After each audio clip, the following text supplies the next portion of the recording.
So yesterday, what did we discuss? Good afternoon, all of you. We are going to discuss posterior compartment of the leg today. Okay. So yesterday, what did we discuss? We have discussed the anterior compartment and lateral compartment of the leg. Okay. So this is the last compartment what we will be doing today. Okay.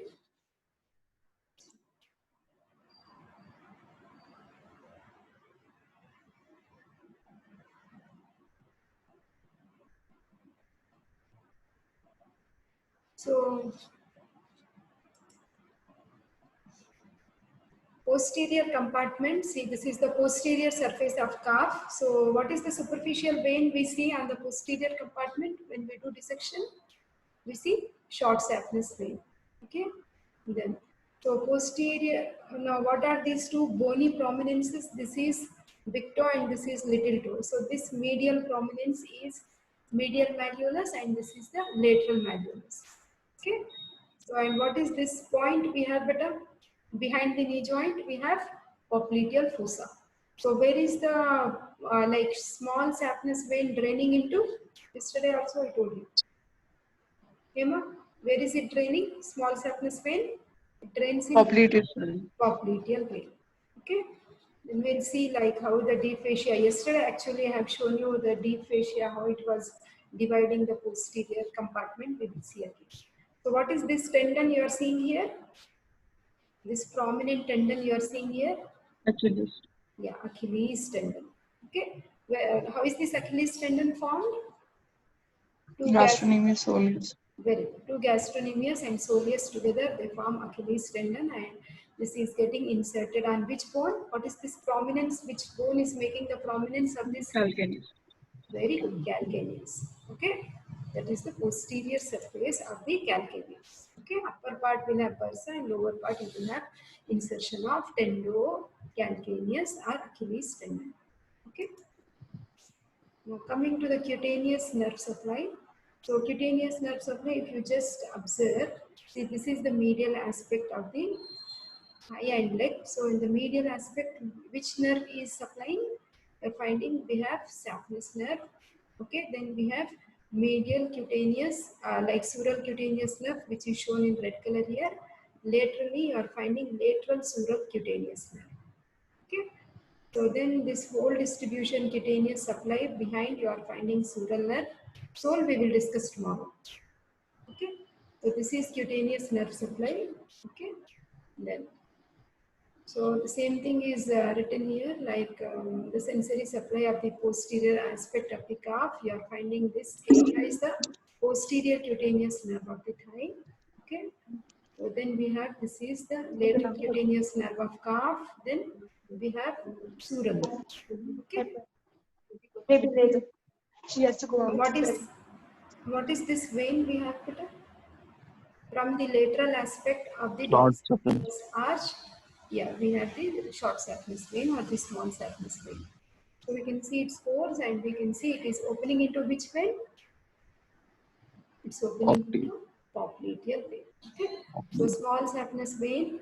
This again I am going to discuss all veins when I do venous drainage of lower limb. We know like it is arising from the lateral part of the dorsal venous part, venous arch of the foot. It ascends behind the lateral malleolus. This projection is lateral malleolus. Okay, it accompanies the sural nerve. Then it is following the lateral border of tendoachilles or tendocalcaneus. It runs up to the middle of the back of the leg. Okay, it pierces the deep fascia. Now you can see it is running between the two heads of gastrocnemius, medial head of gastrocnemius, lateral head of gastrocnemius, and then finally it is moving upwards. Okay, and then it will be opening into the popliteal vein. Okay, all superficial veins will have numerous valves. Why do veins have valves? To prevent backflow of blood. Against gravity, the blood has to be pumped, because of which you will see veins will have valves. Okay. So what happens if these valves are damaged? What do you call that condition? The veins become very much tortuous, no? Coiled they appear, as you see in old people. Varicose. Very good, varicose veins. Okay. So this small saphenous vein is terminating by joining the popliteal vein. Sometimes this small saphenous vein may also drain into great saphenous vein. Of course, those are variation. Okay. Then it receives many small veins from the back of the leg. We will see the venous drainage details anyhow again. So lymphatics also I will discuss later. Now, so what are the various compartments we have discussed yesterday also? This is the medial bone, that is tibia, and this is lateral bone. So how many compartments do we have? Three compartments. Three Yeah. anterior. Anterior compartment, lateral compartment, and then we have posterior compartment. So the posterior compartment is seen behind the interosseous membrane, isn't it? The deep fascia here in the leg. What is the name? Rural fascia. I told you it is the continuation of fascia lata, isn't it? Later. Okay, so anterior compartment.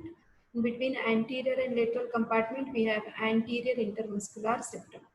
In between lateral and posterior compartment, we have posterior intermuscular septum. Posterior compartment, further it has superficial muscles and deep muscles, no?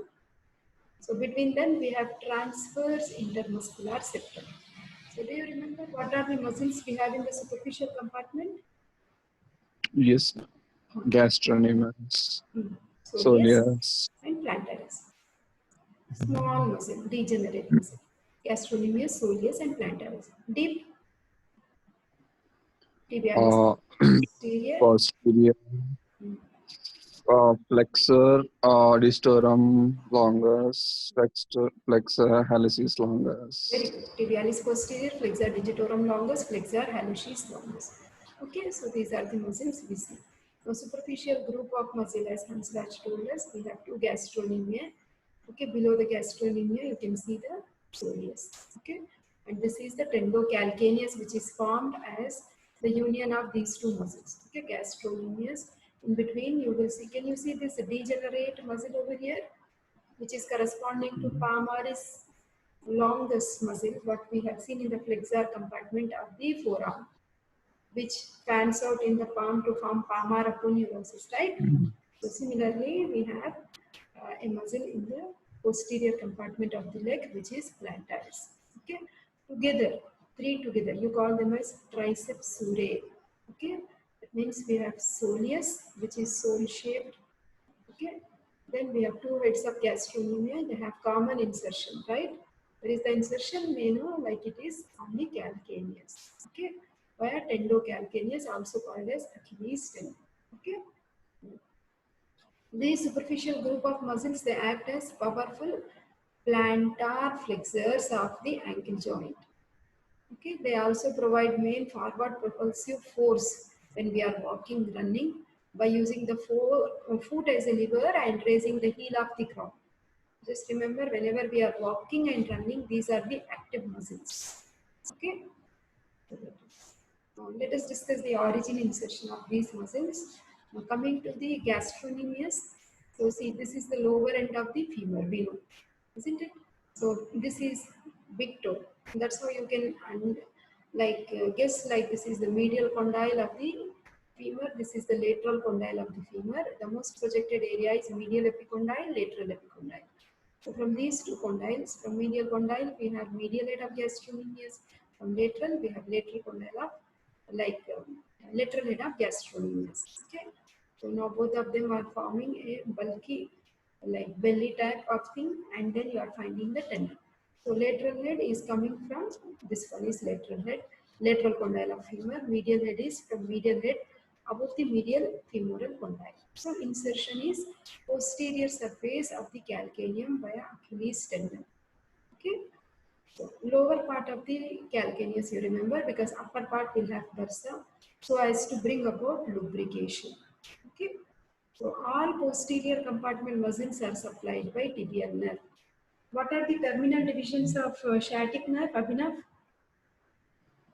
Sciatic nerve bifurcates into two, right? In the popliteal fossa, in the upper part of the popliteal fossa, we have two bifurcations. What are those? Make it fast, Abhinav. Abhinav is not And answering. okay. Chavi, what are the terminal divisions of sciatic nerve, beta?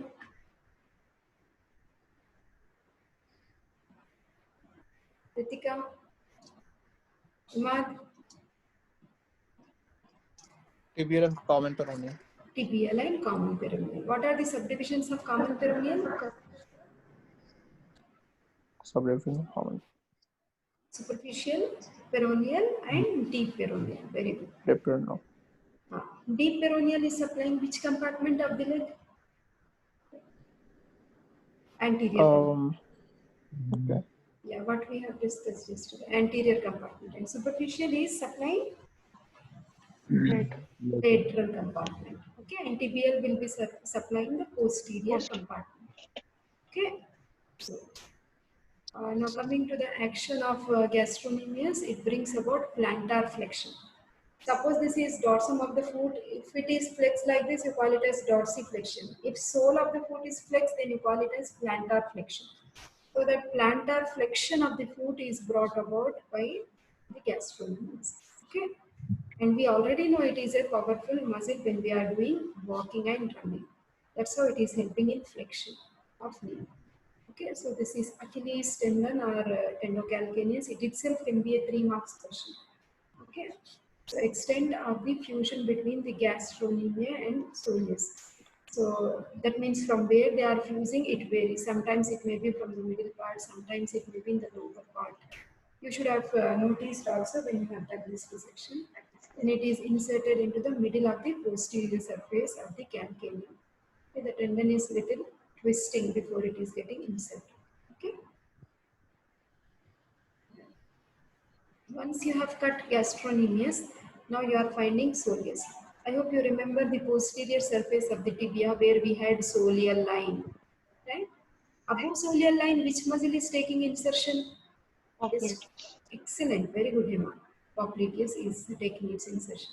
So, soleal line, then at the posterior surface of the fibula also, if you remember in the upper one third, you will see the origin of soleus. Okay, so soleal line, that area below the soleal line and posterior aspect of the tibia and fibula, they give the origin and it is combining with the tendon of the gastrocnemius. Okay, so that forms the Achilles tendon.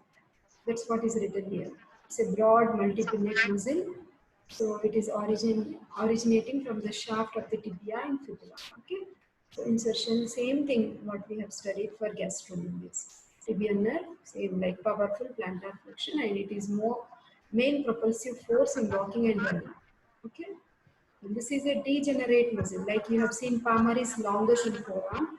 Similarly, we have plantaris muscle, which is arising from lateral supracondylar ridge of femur. Okay, and then it is getting inserted into the posterior surface of calcaneum.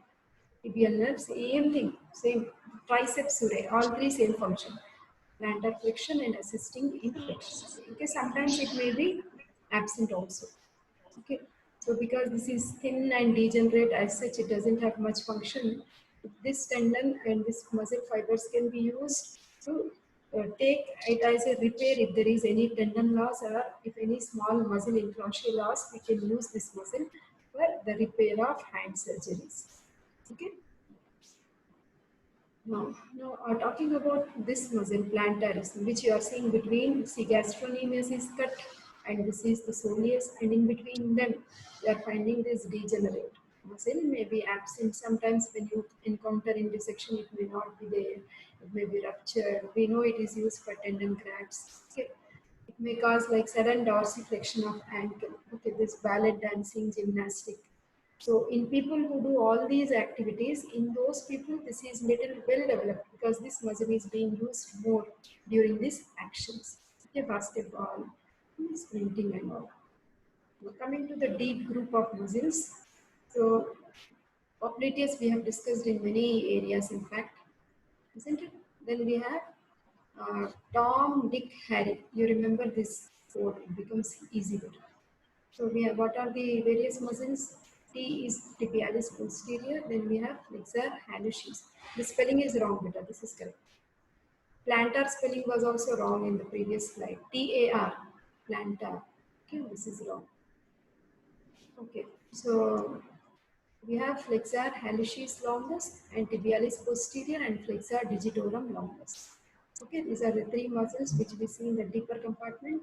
When you cut the soleus muscle, above that we are also seeing popliteus. So before I take you to popliteus, can you tell me the origin of popliteus? Kritika? Emma? Popliteus origin. Hansraj? Knee capsule. Inside the capsule. Which condyle? What, ma'am? Which Lateral. condyle of the femur? Lower end of which condyle is participating? Lateral.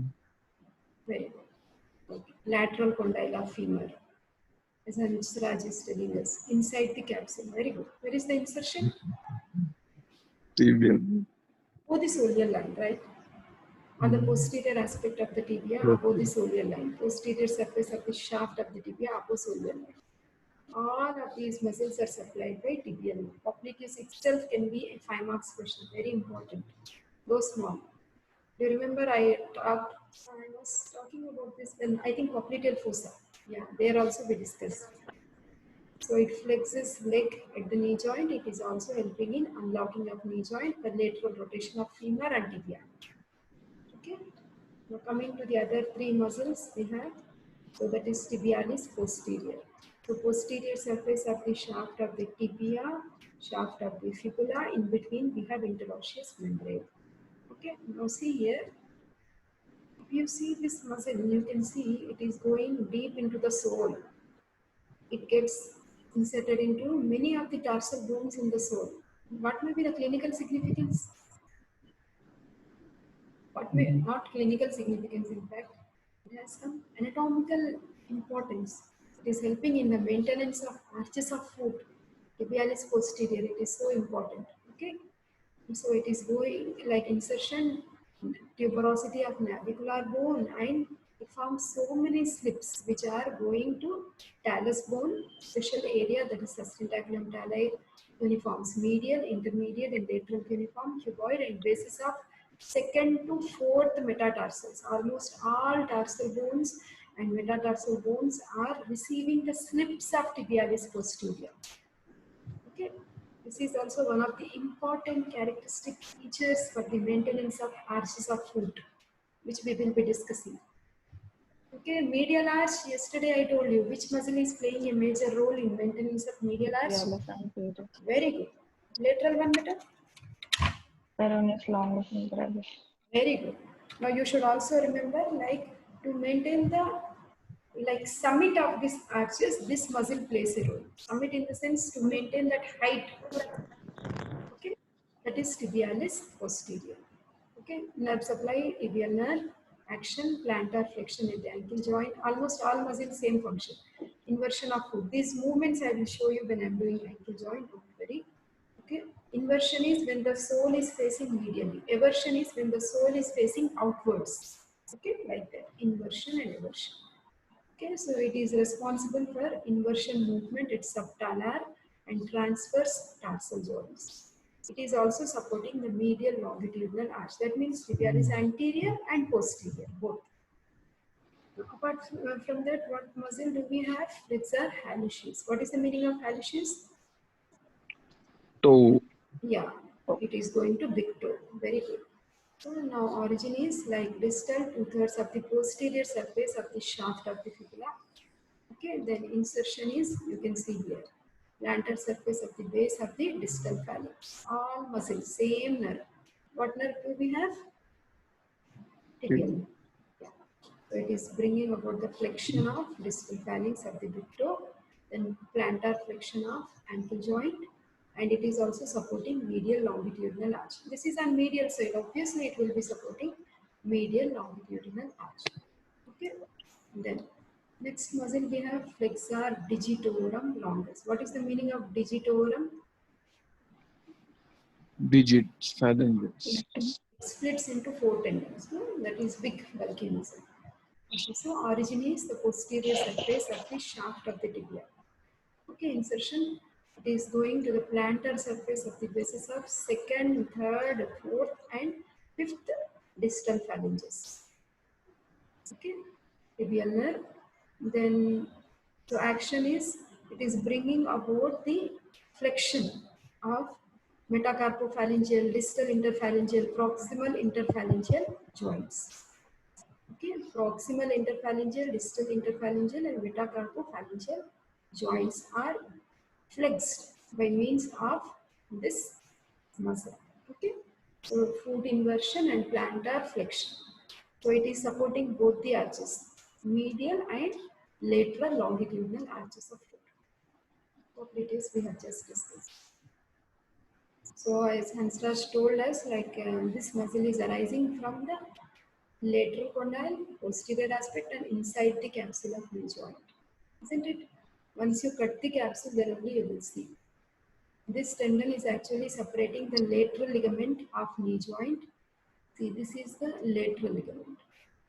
Okay, or also called as fibular collateral ligament. And this projection is lateral meniscus. Okay, so that is. So this tendon is separating these two structures so that this is also like helping in the free movement of knee joint. Okay. So and it is also protecting the knee joint so that injuries are minimized because of this type of arrangement of muscle. This we will repeat again when we do knee joint. There you will understand better. Now, what artery do you see in the popliteal fossa? Operator. Popliteal artery is a continuation of which artery? Femoral artery. Femoral artery. Femoral artery is seen in which compartment of the thigh? Anterior compartment. Anterior. Okay, how is it coming into the posterior compartment? Adductor. Hiatus. Hiatus to the adductor magnus, through which it is coming into the popliteal fossa. What are the branches of popliteal artery? Anterior Posterior. tibial and posterior tibial. Those are the terminal branches, right? On that day, Hansraj told us. Yeah, I remember. Superior, Ah, genicular, very good. medial and lateral both. Very Inferior genicular, medial and lateral both. Which one? Middle genicular. Medial genicular. Very good. So superior medial genicular, superior lateral genicular, middle genicular, superior, inferior medial genicular, inferior lateral genicular. And terminal branches, what Imad told us, that is the anterior and posterior tibial artery. Posterior tibial artery gives one branch, no? What is that? Tubular. Fibular artery. What is the other name of fibular artery? Peroneal. Peroneal artery. Very good. So now this is the posterior tibial artery, one of the terminal branches of popliteal artery, which is basically beginning at the lower border of popliteus muscle. Of course, we talked about variations also. I told you sometimes instead of bifurcation, it can be a trifurcation also. Okay. So this muscle is passing, this artery is passing downwards deep to this gastrocnemius, okay, and soleus and transverse fascia of the leg. Transverse fascia, you remember, separating the superficial and deep compartment of posterior group of muscles. So it is running over that fascia, okay, and it is lying over this muscles, the deeper muscles, Tom, Dick, Harry, what I said.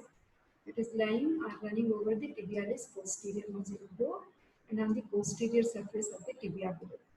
In the lower part of the leg, the artery is covered only by the skin and fascia. Okay, that means if it is covered only with skin and fascia, it will be easy for us to palpate. What is the anterior tibial artery continuation into the dorsum of the foot called as? Dorsalis pedis. Dorsalis pedis. Dorsalis pedis artery. Okay. So that is also an artery where we can take the pulsation. Well, okay.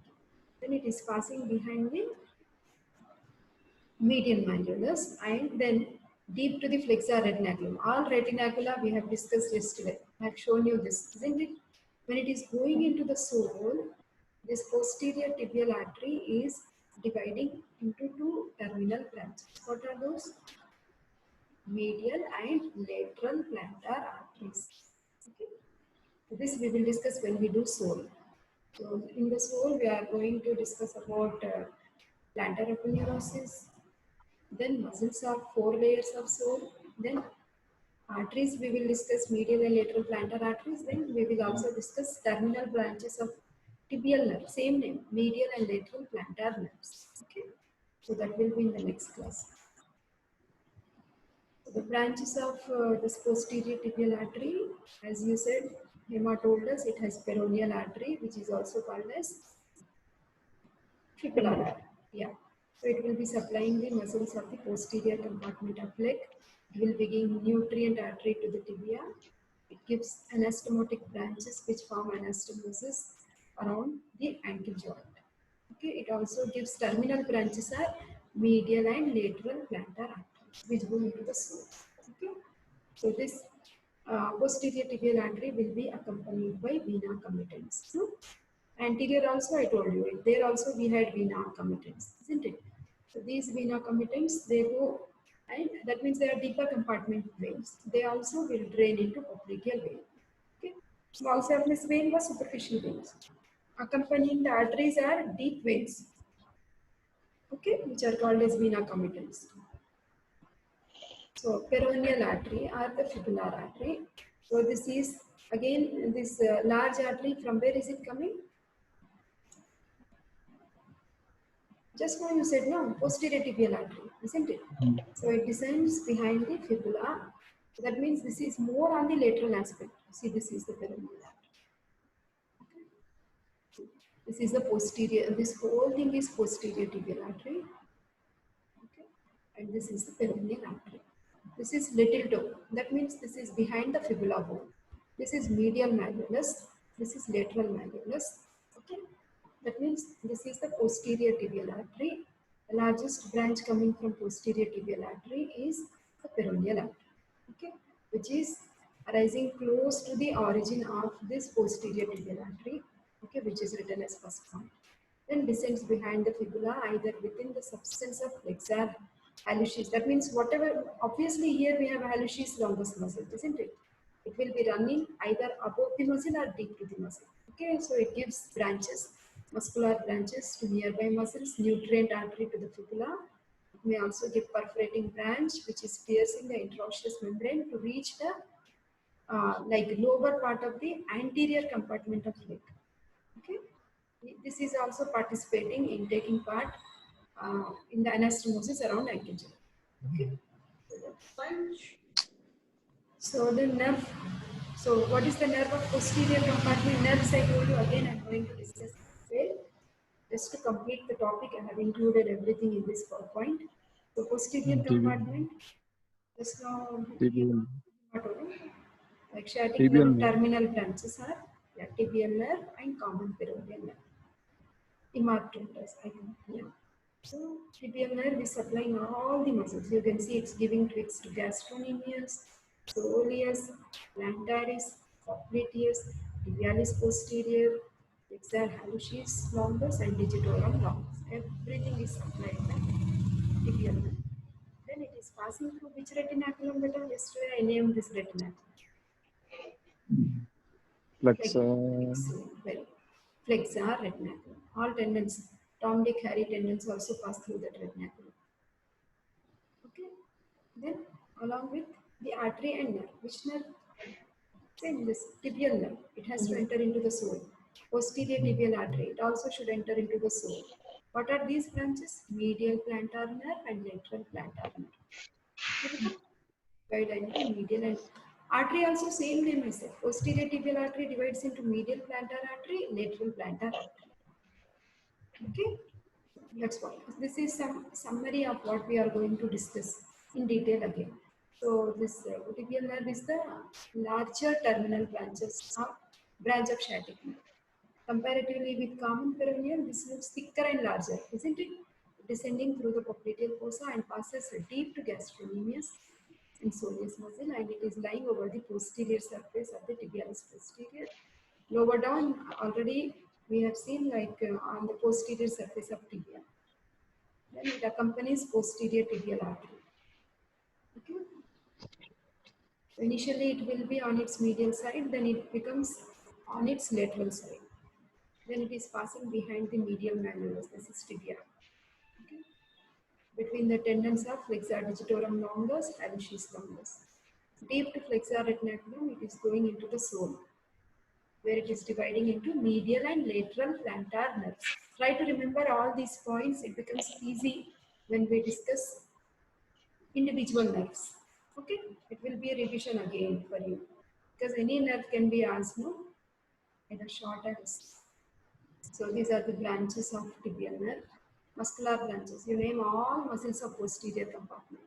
Gastrocnemius, soleus, flexor digitorum, longus, hallucis, and tibialis posterior. Cutaneous medial calcaneal branch supplies the skin over the medial surface of heel. Articular to the ankle joint. Terminal branches are medial and lateral plantar nerves. Okay. So the division is taking inferiorly and posterior to the medial malleolus. This is the medial malleolus, down inferior and behind posterior. It is bifurcating into medial and lateral plantar nerves. Okay. So some clinical anatomy, see gastrocnemius and soleus muscle tears are common. Why they are common? Because they are situated just below the skin. Suppose if there is any road accident and if there is something pierced into this sole, this calf region, these muscles, they get easily ruptured. Okay, so severe pain will be there, swelling will be there. Okay, so ruptured tendocalcaneus is also quite commonly seen in middle-aged men. Okay, it's found in tennis players also. So where do we see? In the narrowest part. That means about 2 inches or 5 centimeters above its insertion. Okay. So we will see like a sharp sudden pain is felt if this is ruptured. Okay. So and see the gastrocnemius soleus muscles, they retract proximally. That means they are pulled upwards. Okay. And the tendon becomes more visible, palpable. And you can see the gap also between the gastrocnemia.